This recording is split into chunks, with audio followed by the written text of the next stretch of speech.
yaitu bersungguh-sungguh, Pak. Ijtihad. Bersungguh-sungguh dalam apa? Dalam segala kebaikan. Semangat kita dalam segala macam kebaikan. Jangan lemah, jangan malas. Rasulullah SAW bersabda, ihris ala ma yanfa'uk wasta'in billah wala ta'jaz. Ihris, kata Rasulullah, semangatlah, bersungguh-sungguhlah dalam perkara yang bermanfaat buat diri kamu. Minta tolong kepada Allah, jangan lemah, jangan lemah. Seorang mukmin hidup di dunia itu semangat hidupnya, Pak. Semangat untuk berbuat apa? Kebaikan. Yang selalu dia pikirkan bagaimana saya bisa bermanfaat untuk masyarakat saya, buat agama saya, buat bangsa saya. Saya bisa bermanfaat untuk orang lain. Karena memang seorang mukmin orang yang bermanfaat untuk manusia. Saudara-saudaraku sekalian, ikhwatul Islam, azani Allah wa iyyakum. Makanya kalau kita melihat bagaimana sejarah para ulama, semangat mereka di dalam kebaikan luar biasa sekali, Pak. Mereka orang yang sangat semangat dalam menuntut ilmu. Mereka juga semangat mencari nafkah. Mereka semangat untuk berbagai macam kebaikan. Lihat para sahabat Rasulullah. Mereka semangat mencari nafkah, mencari dunia, mereka semangat. Mereka juga semangat untuk beribadah, menuntut ilmu Allah Subhanahu wa taala. Tidak ada satupun sahabat yang pemalas. Tidak ada, karena itu bukan sifat seorang mukmin. Mukmin bukan pemalas, Pak. Beda dengan orang yang senantiasa ia dikuasai oleh malas. Tidak ada semangat dan tidak ada kesungguhan ia dalam kebaikan. Ya akhi, azan ya Allah wa iyyakum. Maka sungguh sangat naib ya ketika kita sadar bahwa kita hidup di dunia sementara. Kita tidak ada kesungguhan untuk benar-benar beramal soleh. Naib sekali, Pak. Mendengar adzan, tak terbetik hatinya untuk sholat. Melihat orang berbuat baik, tak terbetik hatinya, bahkan tak tertarik.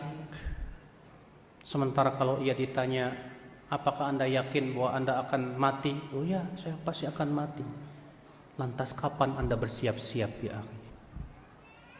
Itulah ya akhi, penyakit kemalasan itu, Pak. Seringkali menghentikan langkah menuju kehidupan akhirat, Pak. Maka kewajiban kita akhi, lawan. Dan itulah yang disebut dengan jihad melawan diri sendiri. Makanya tidak mungkin kita bisa bersungguh-sungguh dalam kehidupan dunia tanpa berjihad melawan diri sendiri.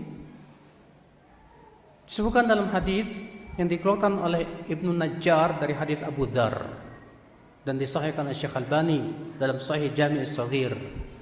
Rasulullah SAW bersabda, "Afdalul jihad an tujahid hawaka li ta'atillah." Jihad yang paling utama kamu menjihadi dirimu untuk menaati Allah Subhanahu wa taala. Dalam satu riwayat yang lain dengan lafaz al-mujahid man yujahidu nafsahu li ta'atillah. Hakikat orang yang mujahid, yang berjihad, itu yang menjihadi dirinya untuk menaati Allah Subhanahu wa taala. Jihadi kemalasanmu, jihad melawan diri sendiri, itu pangkalnya jihad. Bahkan kata Ibnu Hajar Asqalani, beliau menyebutkan dalam Fathul Bari, orang yang selalu kalah oleh hawa nafsunya, ia pasti kalah oleh musuhnya. Dan orang yang menang menghadapi hawa nafsunya, insya Allah dia akan menang melawan musuhnya. Saudara-saudaraku sekalian, ikhwatul Islam, azani Allah wa iyyakum. Jihadi diri kita, Pak. Al-Imam Ibnu Hajar Al-Asqalani dalam Fathul Bari ketika menjelaskan tentang bab jihad dalam Sahih Bukhari, beliau menyebutkan tentang 4 martabat jihad. Kemudian beliau menyebutkan, pertama, jihadun nafs, jihad melawan diri sendiri. Bagaimana cara jihad melawan diri sendiri? Di antaranya dengan cara menuntut ilmu, mengamalkan ilmu, dan mengajarkannya kepada manusia. Saudaraku sekalian, ikhwatul Islam azani Allah wa iyyakum. Maka ya akhi, mujahadah harus kita lakukan di dunia ini, Pak. Kenapa? Karena ini jihad yang harus kita akan lakukan sampai akhir hayat kita. Selama hayat masih di kandung badan, setan tak akan pernah berhenti menggoda kita. Selama hayat masih di kandung badan, yang namanya hawa nafsu dan syahwat akan selalu membayangi hidup kita. Tak ada manusia yang tidak punya syahwat. Semua manusia punya syahwat, punya hawa nafsu. Jika ia tidak menjihadi syahwat dan hawa nafsunya, ia akan terhempas, ia akan binasa. Ya Allah. Makanya Allah Subhanahu wa taala memerintahkan kita berjihad melawan hawa nafsu dalam ayat-ayat yang banyak. Allah berfirman di dalam surat Ali Imran di antaranya, ya, demikian pula dalam surat Muhammad. Allah Subhanahu wa taala mengatakan, am hasibtum an tadkhulul jannah walamma ya'lamillahu alladhina jahadu minkum wa ya'lamas sabirin. Apakah kalian mengira akan masuk surga sementara Allah belum mengetahui siapa yang berjihad di antara kalian dan siapa yang sabar? Lihat, Pak, jangan mengkhayal pengen masuk surga jika Anda tidak ada jihad melawan diri sendiri. Karena Allah mengatakan, apakah kalian mengira akan masuk surga sementara Allah belum mengetahui siapa di antara kalian yang berjihad dan sabar. Berjihad lawan hawa nafsu ini, Pak, berat sekali. Di saat maksiat ada di depan mata, syahwat menggebu-gebu, tidak ada orang lagi, sendirian kita di dalam kamar. Di situ jihad luar biasa sekali. Bagaimana supaya saya tidak berbuat maksiat, luar biasa. Dan banyak yang gagal di saat itu, ya akhwal Islam. Karena kata para ulama, ujian yang hakiki itu di saat maksiat di depan mata. Syahwat kita menggebu dan tidak ada orang. Di situ ujian yang hakiki. Ini yang menimpa Nabi Yusuf alaihissalatu wassalam. Di hadapan Nabi Yusuf, wanita cantik rupawan, bangsawan, dalam keadaan di sebuah kamar yang ditutup pintu-pintu dan jendela-jendelanya. Sementara si wanita ini menawarkan tubuhnya kepada Nabi Yusuf alaihissalatu wassalam. Tapi lihat, Nabi Yusuf telah berhasil menghadapi ujian yang begitu berat. Apa kata Nabi Yusuf? Ma'adallah, aku berlindung kepada Allah. Mungkin kalau kita yang seperti itu sudah lupa daratan, termasuk saya. Ya. Berat ya akhi, berat. Para sahabat diuji oleh Allah dengan maksiat yang dekat. Allah berfirman dalam surat Al-Maidah, ya ayyuhalladzina amanu la yabluwannakumullahu bisyai'im minas saidi tanaluhu aydikum wa rimahukum liya'lamallahu man yakhafuhu bil ghaib. Hai orang-orang yang beriman, sungguh Allah akan uji kalian dengan hewan buruan di saat kalian sedang berihram. Hewan buruan itu sangat mudah untuk kalian tangkap dengan tangan dan tombak kalian, agar Allah mengetahui siapa yang takut kepada Allah di saat dia sendirian. Bayangkan, ketika ihram, para sahabat itu buruan mendekat sendiri, ditangkap pakai tangan aja bisa. Ketika sudah selesai ihram, lari menjauh. Ujian banget, Pak. Ini namanya diuji dengan maksiat yang dekat. Di zaman sekarang kita pun diuji dengan maksiat yang dekat. Saya yakin semua kita punya handphone, ya kan? Di handphone ada internet. Di internet berbagai macam kerusakan mengerikan. Ketika kita sendirian, seringkali kita terhempas oleh nafsu syahwat kita. Kalah. Tak ada perjuangan. Tak ada kesungguhan. Terkadang seorang pemuda ada yang berkata, "Ustaz, saya lemah di depan maksiat. Saya tak punya daya, saya tak berdaya. Saya lemah di depan maksiat." Padahal sebetulnya ia tidak lemah. Sebetulnya dia punya kekuatan, tapi ia tidak gunakan kekuatan tersebut, saudaraku. Dengarkan Rasulullah mengatakan dalam riwayat Ibnu Hibban, "Khamsun min ahlin nar." Ada 5 orang yang ia termasuk penduduk api neraka. 5 orang itu siapa yang pertama Rasulullah sebutkan? Ad-dha'if, alladzi la zubrala, orang yang lemah, yang tidak punya kekuatan untuk menahan hawa nafsunya dan syahwatnya. Jika Anda berkata, "Saya lemah di depan maksiat," siap-siap Anda masuk ke dalam hadis tersebut. Tidak, wallah, sebetulnya Anda tidak lemah. Anda punya kekuatan, Anda punya kemampuan. Gunakan kekuatan itu. Apa kekuatan itu? Keinginan masuk surga. Kekuatan untuk bisa pergi meninggalkan maksiat. Gunakan itu ya akhal Islam. Makanya akhal Islam, azani Allah wa iyyakum, jihad melawan hawa nafsu harus kita lakukan. Dan ini jalan ya akhal Islam untuk bisa masuk ke dalam surga. Maka orang yang bersungguh-sungguh berjihad melawan hawa nafsunya, insya Allah Allah akan bukakan pintu-pintu kebaikan untuk dia, insya Allah. Allah berfirman, "Walladzina jahadu fina lanahdiyannahum subulana." Dan orang-orang yang berjihad di jalan kami, kami akan berikan ia petunjuk kepada jalan-jalan kami yang lainnya. Subhanallah. Orang yang bersungguh-sungguh dalam ketaatan menjihadi dirinya untuk senantiasa tunduk kepada Allah, patuh kepada Allah, menjauhkan maksiat, Allah mudahkan lagi kepada jalan-jalan Allah yang lain. Pintu-pintu amal yang lain Allah bukakan kepada dia. Masya Allah, alhamdulillah. Saudara-saudaraku sekalian, maka ya akhi, berusahalah berjihad melawan hawa nafsu. Dan untuk menjihadi diri kita, Pak, ada perkara yang harus kita pahami, yaitu bagaimana caranya kita menjihadi diri kita.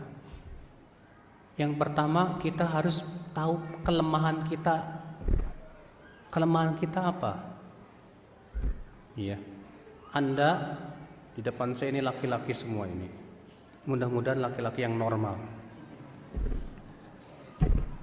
Rasulullah mengabarkan ujian terberat bagi laki-laki itu wanita. Atau Rasulullah, "Ma taraktu ba'di fitnatan hiya adarru ala rijal minan nisa."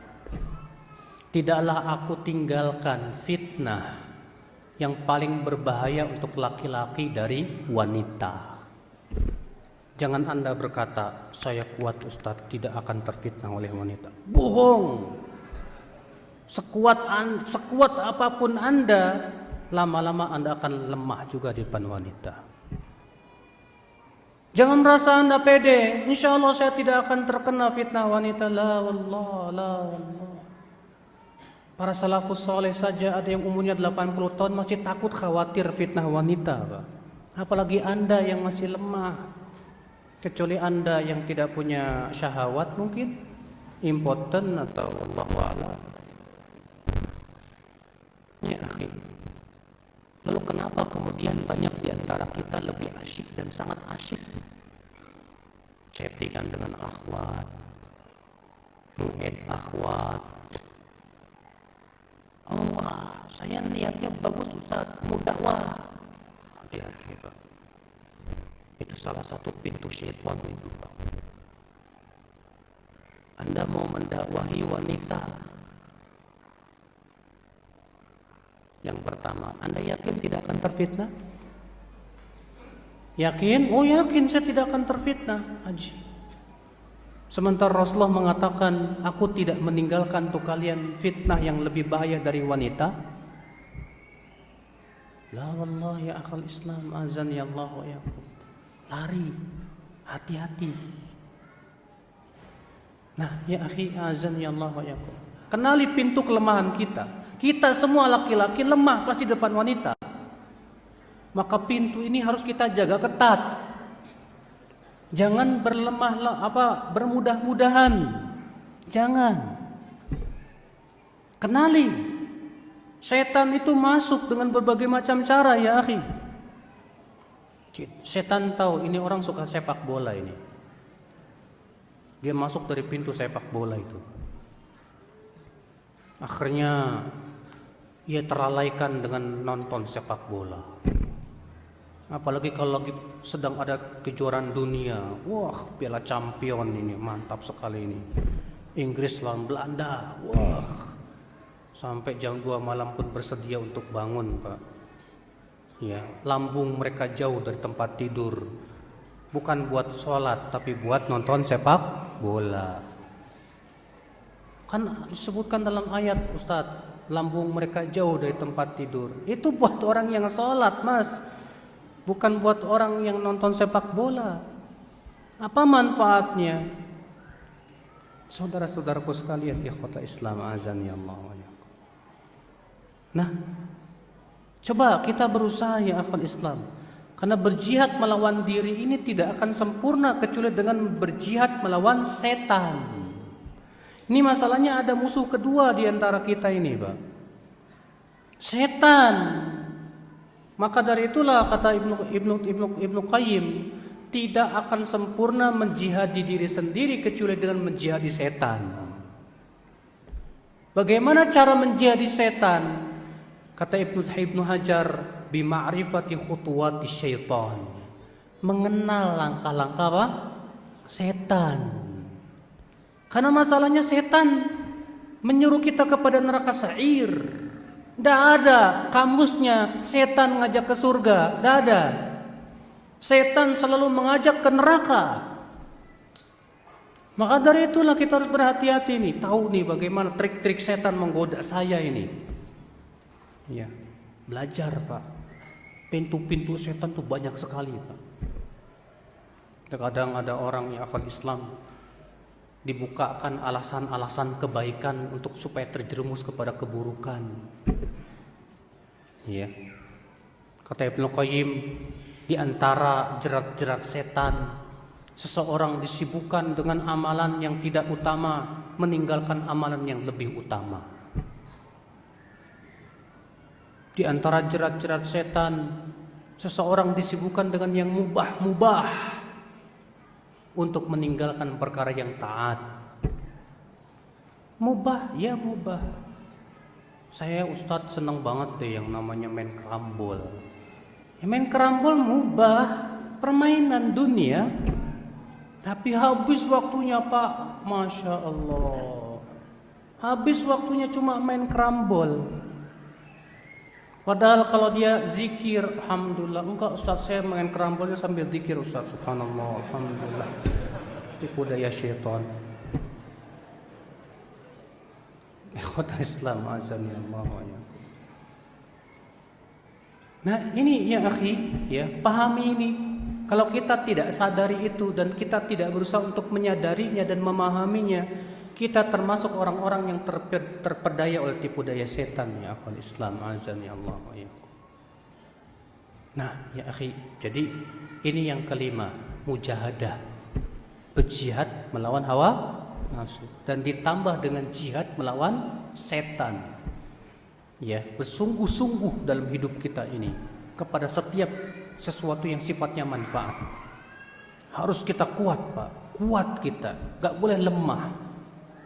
Ya. Allah memerintahkan Bani Israel untuk mengambil kitab dengan kuat. Demikian pula perintah Allah kepada kita untuk mengambil Al-Quran dengan kuat, mengamalkan dengan kuat, mempelajari dengan kuat, sekuat mungkin. Kerahkan semua kemampuan kita, ya, untuk meraih surga Allah Subhanahu wa taala. Karena ingat, akhi, Untuk mencapai kesenangan tuh nggak mungkin dengan leha-leha, Mas. Semua orang yang sekarang hidupnya senang pasti tadinya banting tulang dulu, Pak. Banting tulang, capek, bahkan terkadang malam pun tidak tidur. Setelah banting tulang baru dapat kesenangan dunia. Kalau itu kesenangan dunia, untuk mendapatkannya harus banting tulang, harus capek, apalagi kita untuk mendapatkan surga Allah. Capek deh, harus capek, nggak apa-apa kita korbankan sedikit tidur kita untuk bermunajat kepada Allah di waktu malam. Nggak apa-apa kita korbankan sedikit waktu kita untuk duduk di majlis ta'lim mendengarkan keindahan ilmu dan lantunan ayat Al-Quran. Nggak masalah kita korbankan sedikit capek kita untuk puasa, menahan haus dan dahaga, lapar. Akan tetapi orang-orang yang menginginkan kehidupan dunia tidak akan mungkin seperti itu. Saudara-saudaraku sekalian, nah inilah ya akhi, di antara bekal sikap yang harus kita lakukan.